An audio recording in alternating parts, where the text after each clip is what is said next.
Message করেছি সেলিম সাহেবকে, উনি রাজ্য সম্পাদক সিপিআইএম পার্টির।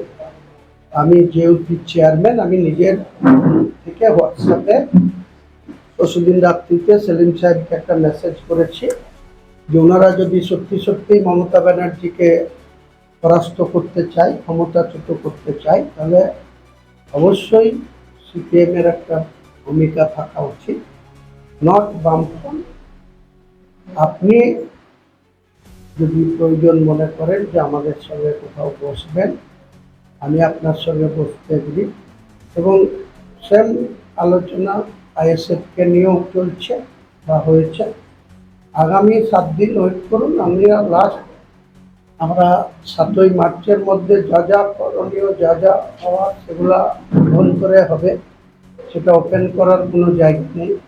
এবং 10ই মার্চের মধ্যে পুরো কারা কারা আমরা জোটবদ্ধভাবে আগামী বাংলার রাজনীতিতে, বাংলার বিধানসভা নির্বাচনে লড়াই করব, সেটা 10ই মার্চ ওপেন কলকাতার